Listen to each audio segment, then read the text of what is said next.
everyone, welcome back to my channel. I'm Tiffany Benson, one part of Team Benson, and today we're gonna have a garden tour because it is 93 degrees and beautiful. I know you guys might think 93 degrees is super hot, but for us Arizonans, it's not that bad. This is a good day, a good day.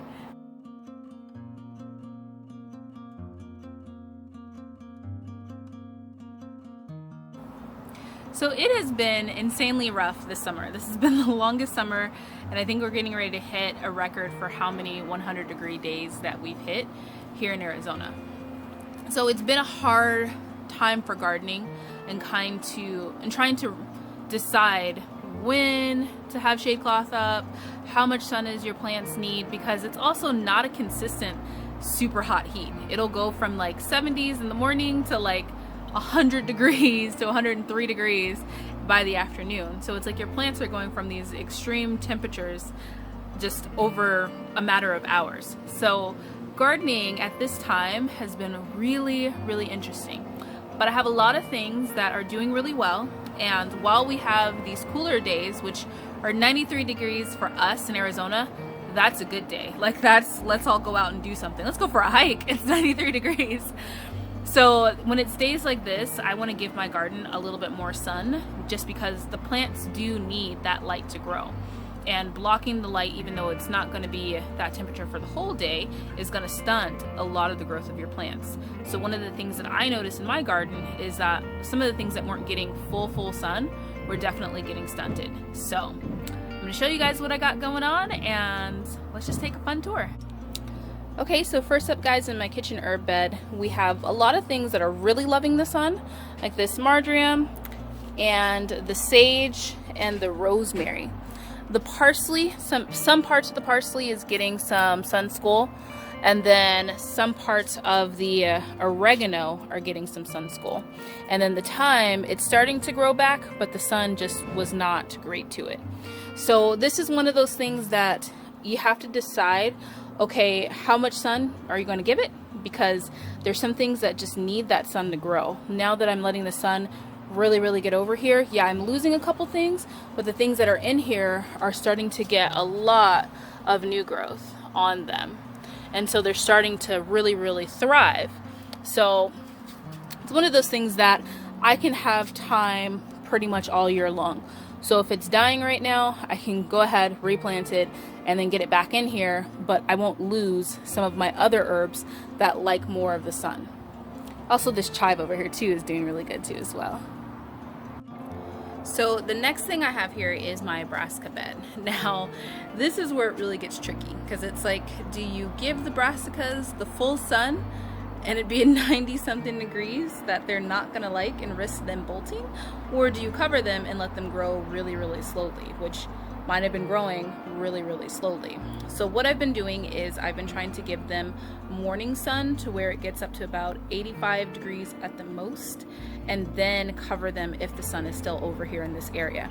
Sometimes the sun isn't over here in this area anymore when it's really hot outside, and sometimes it is. So it's one of those things where you kind of really have to start babysitting your garden.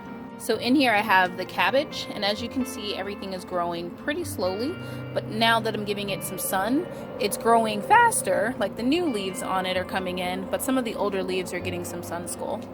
And then I have the kale, which are starting to get new leaves. The kale will do better with the sun and the higher temperatures than the cabbage will, but it needed some sun.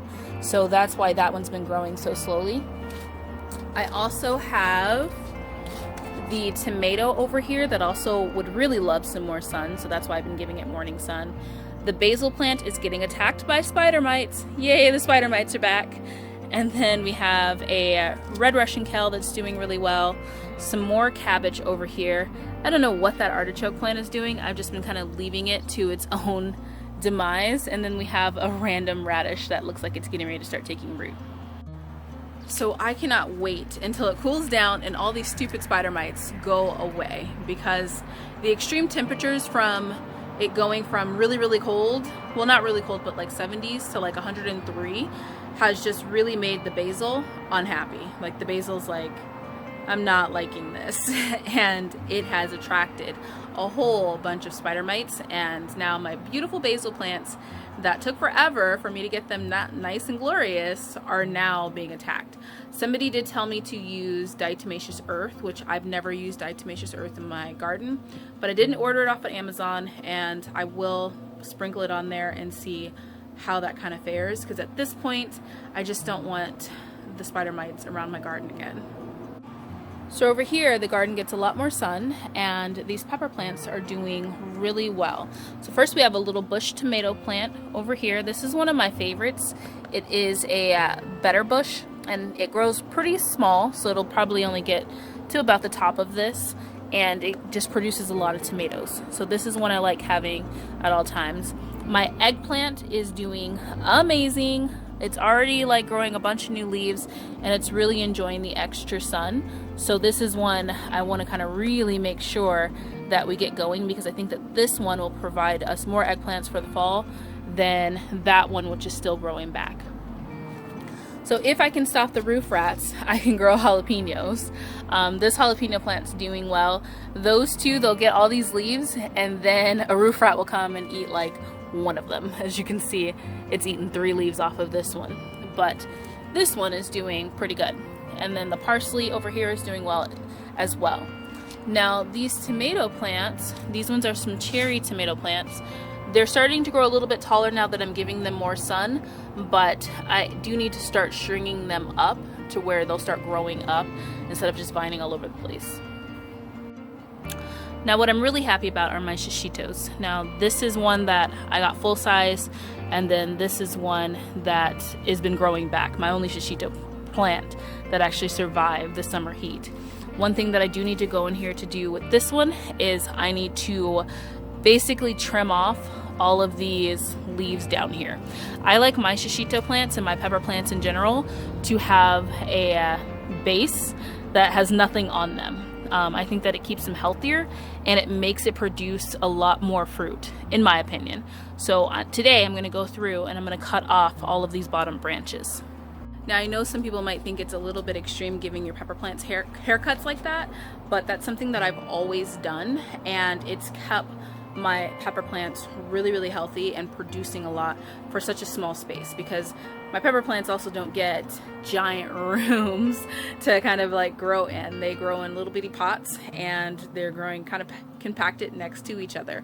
So keeping them just trimmed and nice and pruned keeps them healthy, because one year I had black leaf spot, and that will destroy your entire garden of peppers. Like, once you get it in your garden, you can get it in your soil, which is horrible. I had to take a lot of the soil out of my big bed here to get rid of it, and I've never planted peppers in this bed again. I have some bell peppers in here that we're testing out now that it's been 2 years, but I really was afraid of doing that, because I tried it and they came right back because it gets in your soil.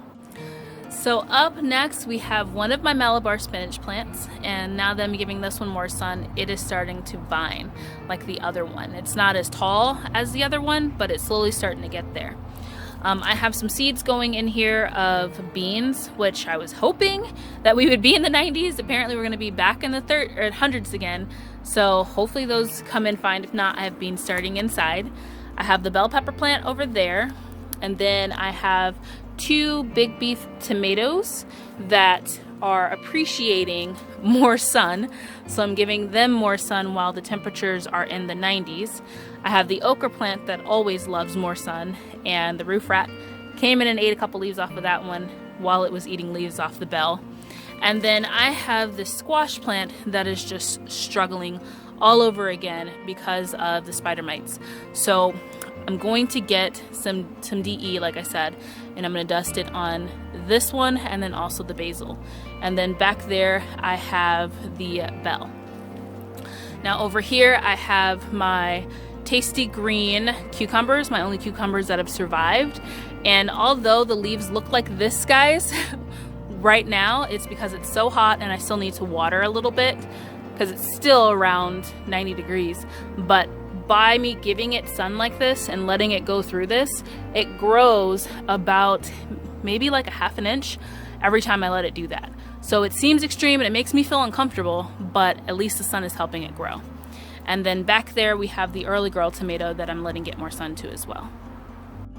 So that's the side of my garden that I've been babying a lot. And it's like, oh my God, it's 105 degrees. Like I need to put up a lot of shade cloth. And you know, sometimes I feel like I really do because I did get sun school on different things. But on this side of my garden that I'm going to take you guys through next, it's been getting a lot of sun. It's been getting a lot of those high temperatures, and I've been covering it at times, but letting it go as long as I can to where I think that the plant like just can't do it anymore. And it's grown a lot, despite the fact that it's been so hot. So it makes me think that, you know, these other plants might have some hope of not drying up and getting sun skull or just bolting if I just give them the same tender love and care and just kind of say, okay, I'm getting used to the heat, you're getting used to the heat, we're all getting used to the heat, we're just gonna have to wait and see what happens. So here's the part getting full sun. We have a tomato plant right here. This one is I want to say it's a black cherry tomato. And then we have the basil that's also getting attacked by spider mites. But then we also have this Malabar spinach that is really growing. Now if you guys see, this one is the one that gets more sun, and the one I showed you guys earlier gets less sun. So although sometimes it feels like I'm giving it too much sun, it has really made a difference. What also has made a difference is this lemongrass over here, guys. Now I'm going to go into details about lemongrass on Friday and why it's such an amazing medicinal herb, not only for, you know, just calming yourself with anxiety, but also for stomach issues, and for ladies, for your lady bits, this is another good one too as well. So I'm excited to have this medicinal grass, because it's not an herb, grass to be growing so well in my garden with the full sun. Now up here, this has been our homeschooling project of how basically to grow things here in the desert. I think it's something that you can start early. And although I water it on the weekends for my niece, I let her water it during the week, and I let her decide where it goes. So this has been something that's 100% her, and as you can see, she has 3 that are alive and 1 that died. So it's going to be something that she can experiment with. Now homeschooling has been such a fun thing for me too as well, because I realized that I kind of like teaching kids. I mean, I do have a YouTube channel where I teach other people how to garden, but working with kids, their little brains are always so like, I want to know this, I want to know that, I want to see how this works. And by giving her just this little space in the garden, you know, I have this huge garden and I have a lot of things that I could be planting, and I have things that are empty pots because I can't fit them anywhere. So giving her this one empty pot to be able to plant some flowers and see how they grow has been really helpful for her learning how to garden in the future, but also just being able to make it a science project that's fun. And right now we're learning cells and learning plant cells, like even more in particular. And so she's learning the different things that are going on in these plant cells. Now the really fun part is when we're going to be able to take this dead leaf and take one of those live leaves and look at it underneath the microscope. Now over here we finally have some progress on the midget cantaloupe. We have a little baby here and we have a bigger one here. So this one is finally starting to make its fruit. It flowered, it survived the really hot heat, and it did really well. Now a lot of people ask me about the spider mite, or not spider mite, but leaf miner damage. Now leaf miners are one of those that I really don't mind being in my garden. If I had to have a pest, I would take a leaf miner any day, because to kill a leaf miner, all you do is just squish it. You just squish each end of wherever you see the leaf miner row end.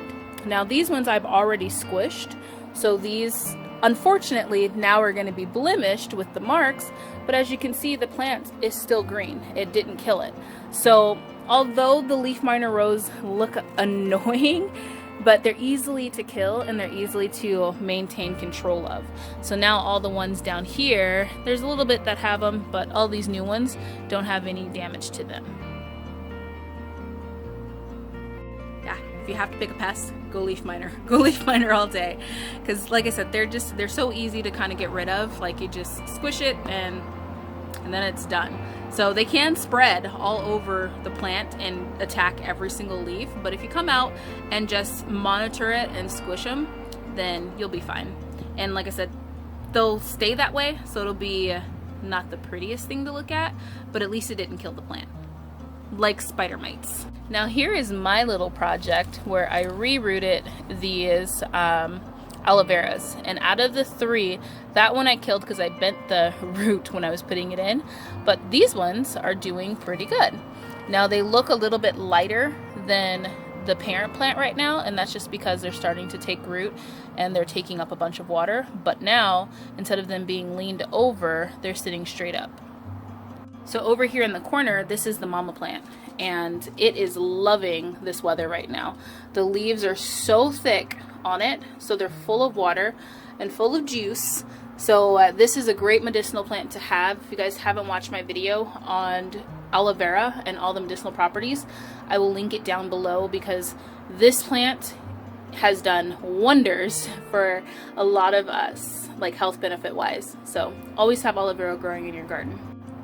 So the last thing I have growing over here is my tree. Now my lime tree has put off a lot more limes than what were on it when we first originally bought it. So I'm really excited. I'm waiting for them to get really huge so that then we can pick them.